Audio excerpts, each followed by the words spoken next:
অঙ্গীকার পুরা করার জন্য ডাকেন। অঙ্গীকার অঙ্গীকার পুরা করার জন্য ডাকেন। কেননা কিয়ামতের দিন, হায় হায়, আমি তো বলি, জানি না বুঝবেন কি বুঝবেন না, আমি বলি এই উম্মতকে দুনিয়াতে পাঠানেরই কথা ছিল না। কি অনেক কিছু মিলাইলে দেখা যায় আমাদেরকে পাঠানেরই মনে হয় কথা ছিল না। নাহলে এত ছোট জীবন দিবেন কেন? 60-70 বৎসর, কত কাউকে তো হাজারও দিলেন, ঠিক না? আমাদেরকে 60-70 বৎসর দিয়ে কেন পাঠাইলেন? আবার 60-70 বৎসর দেওয়ার পরেও 2 পর্বে আমাদের জীবনটাকে আল্লাহ কমায়া দিছেন, লেস করে দিছেন, বাদ দিয়া দিছেন। প্রথম 15 বৎসর হিসাবে আসবে না, যতক্ষণ পর্যন্ত বালেগ না হয়, কলম তার বিরুদ্ধে যায় না, পক্ষে চলতে পারে, বিরুদ্ধে চলবে না, রুফিয়াল কালাম। এইখানে 15 বৎসর বাদ। তারপরে যেটা থাইকা যায় 60 আর 70-এর ভিতর থেকে, যতক্ষণ আমরা ঘুমাই 4-6 ঘন্টা আর 8 ঘন্টা, এটাও কলম উঠানো থাকে, আমাদের বিরুদ্ধে যায় না, এটাও মাপ, এটাও। তাইলে আর থাকলো কি? কোরআন আমাকে বুঝায় এত অল্প সময়ের জন্য কেন পাঠাইলেন। তাহলে কোরআনের ভিতরে ডুব দিলে মনে হয় বুঝে আসে। আল্লাহ মনে করেন যে কেন পাঠাইলাম, কিয়ামতের দিন তোমাদেরকে আমার পক্ষে সাক্ষী হিসাবে আমার পাশে দাঁড় করাবো। শুহাদা আলান নাস, কিয়ামতের দিন এই উম্মত আল্লাহর পাশে সাক্ষী হিসাবে দাঁড় করাবে আল্লাহ। সমস্ত উম্মতের উপরে আমাদেরকে সাক্ষী হিসাবে দাঁড় করাবে আল্লাহর পাশে। ইনশাআল্লাহ এই উম্মত কিয়ামতের মাঠে দাঁড়াবে না, এই উম্মত স্টেজে দাঁড়াবে। স্টেজে আল্লাহর পাশে স্টেজ লাগানো হবে, ওই স্টেজে এই উম্মত দাঁড়াবে। কেননা আসামি আর সাক্ষী এক জায়গায় দাঁড়ায় নাকি? দুইজনের মান একটা, দুইজনের মান ভিন্ন, ঠিক না?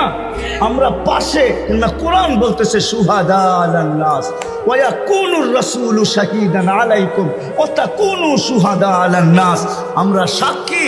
আল্লাহ বলে কম সময় দিয়া কেন পাঠাইলাম জানো? কিয়ামতের দিন কেউ প্রশ্ন করতে পারে যে এরা যে সাক্ষী হিসাবে দাঁড়াইলো, এরা তো দুনিয়াই দেখে নেয়, তাইলে আবার সাক্ষী হবে তো হবে কি কইরা? ওই দিন যেন আমি বলতে পারি এদের পা উঠায়া দেখো, এরা এখনো দুনিয়ার মাটি লাগানো আছে, যদিও কম সময়ের জন্য। মনে হয় আমাদেরকে দুনিয়া পালানোর জন্য আল্লাহ পাঠাইছেন। অনেক সময় বলে না, আরে আপনার টাইম নাই, তাতে কি আসে যায়, আমার বাড়িটা পাড়ায় চলে যায়। আল্লাহ মনে হয় এই জন্য পাঠাইছেন যেন আমরা দুনিয়াটা পাড়ায় চলে যাই। অল্প সময় দিয়ে আল্লাহ পাঠাইছেন, বেশি সময় আমাদেরকে দেন নাই, শুধু নবীজির কারণে। এই জন্যই তো আমি বলি, জানি না ওলামা একমত হবে কি হবে না। এই উম্মত দুনিয়ায় আসারই ছিল না। এই উম্মতকে আল্লাহ বাছাই কইরা, প্রথম তো এই উম্মতকে 3 বার আল্লাহ কুদরতি হাত লাগাইছেন এই উম্মতের উপরে। জন্ম লগ্নে একবার খলাকতু বিয়াদিহি, দ্বিতীয়বার কুদরতি হাত লাগাইছেন হুয়াজতাবাকুম, বাছাই লগ্নে দ্বিতীয়বার আমাদেরকে আল্লাহ বাছাই করছেন। বাছাই সমগ্র মানব জাতির ভিতর থেকে আমাকে উঠাইতে উঠাইতে কত কুঠি উঠানের পরে মনে হয় আমি আল্লাহর কুদরতি হাতে আসছি, আর আল্লাহ বলছে যা তোকে উম্মতে মুহাম্মদী বানাই। বাছাই পড়বে, তৃতীয় আল্লাহর কুদরতি হাত লাগছে আমাদের উপরে। আল্লাহ আমাদের উপরে চিহ্ন লাগায় দিয়েছেন। চিহ্ন, চিহ্ন বোঝেন, যেন কিয়ামতের দিন হারায় না যায়। আল্লাহ সাহাবা জিজ্ঞাসা করছে, ইয়া রাসূলুল্লাহ, সমগ্র মানব গোষ্ঠী উঠবে, আপনি আমাদেরকে খুঁজে পাবেন কি কইরা? তা আল্লাহ রাসূল হাসতেছিল আর বলতেছিল, চিহ্ন লাগানো আছে, চিহ্ন। কই সেই চিহ্ন আবার কি? কই গুররাম মুআজ্জিলিনা মিন আসারিস সুজুদ, তোমাদের নামাজের জায়গা উজুর জায়গার থেকে নূর ফুটা বাহির হবে, আর কারো বাহির হবে না। আমি নূর দেইকা চিহ্ন, তোমরা আমার, আমি ডাইকা ডাইকা কাছে নি। চিহ্ন লাগায় দিয়েছেন কুদরতি হাত দিয়ে, স্টিকার লাগায় দিয়েছেন কুদরতি হাত দিয়ে। স্টিকার চিনেন? কোম্পানির লেবেল আছে, এই যে লেবেল লাগায় দিছে কোম্পানি। আল্লাহ আমাদের উপরে লেবেল লাগায় দিয়েছেন কুদরতি হাত দিয়া।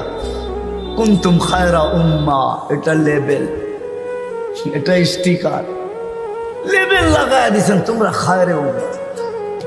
আফসোস কোত্থেকে যেমনি আমি হারায় কত দূর চলে গেছি। প্রথম স্বাধীনতা দিছেন আল্লাহ শিক্ষাগত, দ্বিতীয় স্বাধীনতা দিছেন আল্লাহ পেশাগত, তৃতীয় স্বাধীনতা আল্লাহ দিছেন মত আদর্শগত। স্বাধীনতা যদি না দিতেন সব আল্লাহর, আর আপনি টক শোতে বসে বলবেন আল্লাহর বিরুদ্ধে, আর আপনি চিৎকার দিয়ে বলবেন গড ইজ নাথিং। হ্যাঁ, অস্তিত্ব কে দিছে? বাক স্বাধীনতা, যেটা মত আদর্শের স্বাধীনতা দিছে আল্লাহ, এই জন্য কিচ্ছু বলেন, শুধু অপেক্ষা করেন অপেক্ষা। কোরআনও বলে ফান্তাযিরু ইন্নী মাআকুম মিনাল মুনতাযিরিন, আমি অপেক্ষা করতেছি, তোমরা অপেক্ষায় থাকো।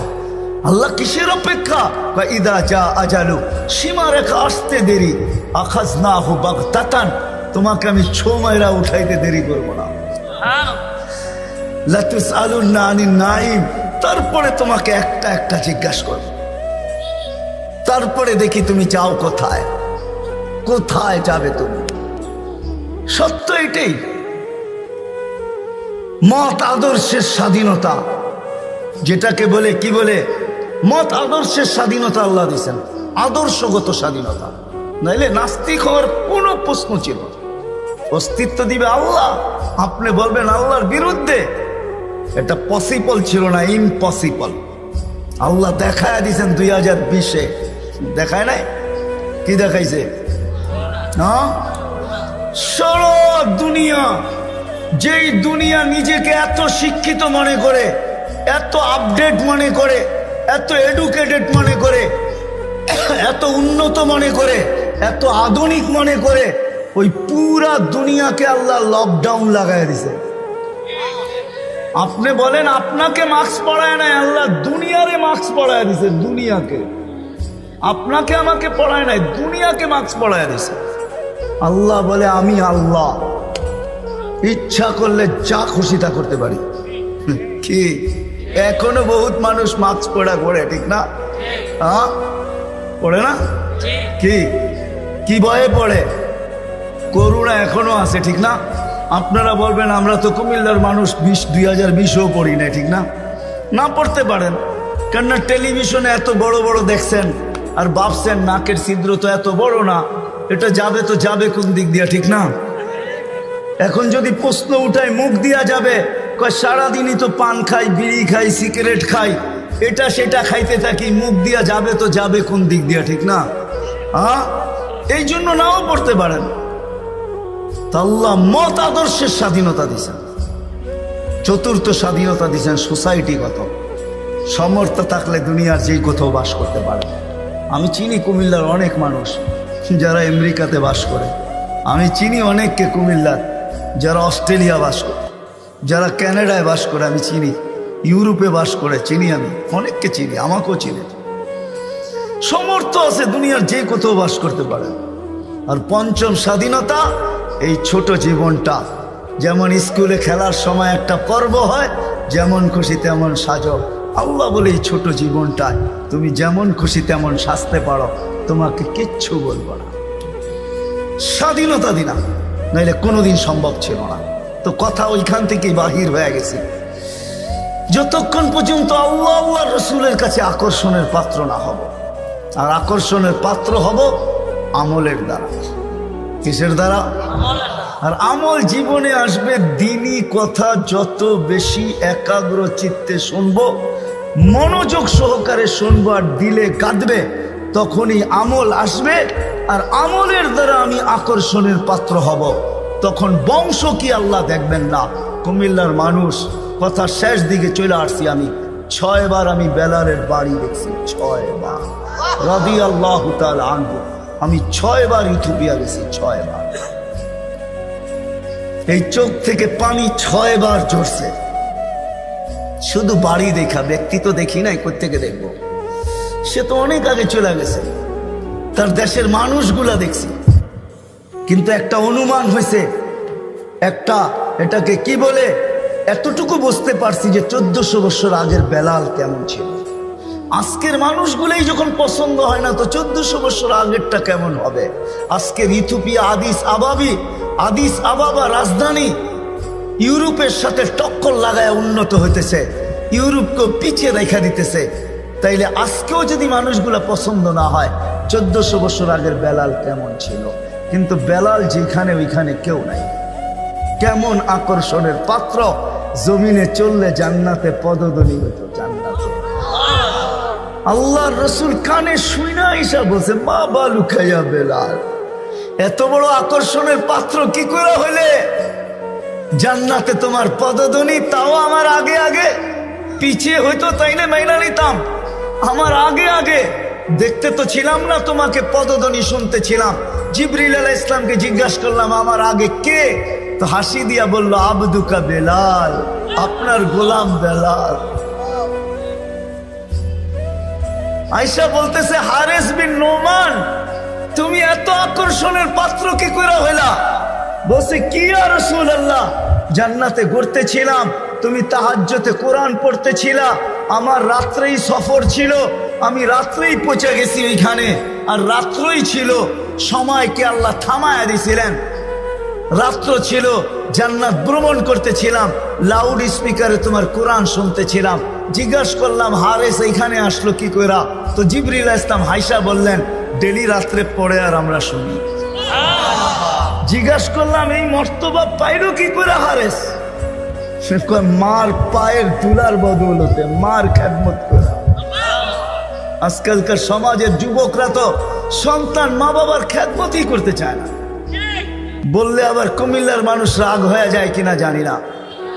হ্যাঁ, কুমিল্লা আসছি এই জন্য মনে ওঠে, হায় ওই দিনের কথা মনে ওঠে যেদিন পুলিশ লাইনের সামনে সন্তান বাপকে গুলি করে মারছে। বুঝা গেছেন না? বুঝা গেল নাই? মানে নাই? বুঝা গেলেন? আমি তো ভুলি নাই আপনাদের এই কাহিনী। কুমিল্লা দিয়ে গেলেই আমার মনের ভিতরে ওঠে যে হায় কোন সমাজে জন্ম নিলাম, কোন দুনিয়াতে আসলাম। আপনাদের এই কুমিল্লা ঘটছে, নেটে সার্চ দেন, দেখেন লেখা আছে, পত্রিকায় উঠছে, মিডিয়ায় আসছে। বাকিগুলা বাদিয়ে দিলাম, ঐশীর কথা বাদিয়ে দিলাম, ঠিক না? ঐশীর কথা বাদিয়ে দিলাম। সন্তান, কোথায় আসলাম আমরা? সন্তান মা বাবাকে গুলি করে, হত্যা করে, হায় হায় হায়, অথচ মার খেদমত করে হারেস বিন নোমান। আরেকটা মনে উঠলো, এই জন্য বলতেছি, মুসা আলাইহিস সালাম আল্লাহকে জিজ্ঞাসা করছে, আল্লাহ আমার জান্নাতের বন্ধু কে? কয় কসাই। আপনি আমার সাথে এমনই করেন, যেটা জিজ্ঞাসা করি সাথে সাথে জবাব দিয়া দেন, আমি আর কসাই মিল হইল কোথায়? আল্লাহ বলে, সিদ্ধান্ত এটাই, ওয়াকাউলুনাল ফাসাল, আমাদের সিদ্ধান্তই সিদ্ধান্ত। আচ্ছা ঠিকানা দেন, যায় দেখি কি আমল করে। তো যায় দেখে, হ্যাঁ কসাই। সারাদিন গোস্ত বিক্রি করে যখন বাড়ি যাওয়ার পালা আসছে, তো গোস্তের একটা টুকরাকে নিয়া কিমা বানায়া পোটলার ভিতরে নিয়ে দোকান বন্ধ করতেছে। মুসা আলাইহিস সালাম বলতেছে, তোমার বাড়ি মেহমান হওয়া যাবে? অবশ্যই যাবে, কিন্তু শর্ত আছে, আমি ডাইরেক্ট বাড়ি যাব না, আমার সাথে চলো। তো বলছে ঠিক আছে চললাম। যায় ঢুকছে এক ঝুপড়ির ভিতরে, খুব পরিপাটি সুন্দর, কিচেনে যায় ঢুকা রুটি বানাইছে, তরকারি পাক করছে, রুটিকে চুবাইছে তরকারির ভিতরে, তারপরে এক খুনখুনে বৃদ্ধাকে বুকে টেক লাগায় বসাইছে, পিঠ লাগায় বসাইছে, পিঠ বুকের সাথে লাগায় বসায় নেওয়ালা বানায় বানায় খাওয়াইতেছিল। মুসা আলাইহিস সালাম দেখতেছেন, কেননা ওনার অভিজ্ঞতা ছিল খিজির আলাইহিস সালামের সাথে বেশি প্রশ্ন করা, 3 প্রশ্নেই ওয়াকআউট। আল্লাহর রাসূল বলছে, লাউ সাবারা মুসা লা আলিমনা কাসীরাম মিনাল খাইর। মুসা আলাইহিস সালাম যদি আরেকটু ধৈর্য ধরতেন, তাহলে আমরা আরো তথ্য জানতে পারতাম। তো উনি বুঝে গেছেন চুপ থাকাই ভালো, কিচ্ছু জিজ্ঞাসা করেন নাই। যখন খাওয়া দাওয়া শেষ, পরিপাটি শেষ, শোয়া দিয়া এখন বলতেছে, পাশেই আমার বাড়ি, চলো আমার বাড়িতে মেহমান থাকবে। এখন আর চুপ থাকতে পারেন নাই। তো বলতেছে, শোনো এই বৃদ্ধা কে? আমার মা। সকালে যখন যাই তো পরিপাটি করে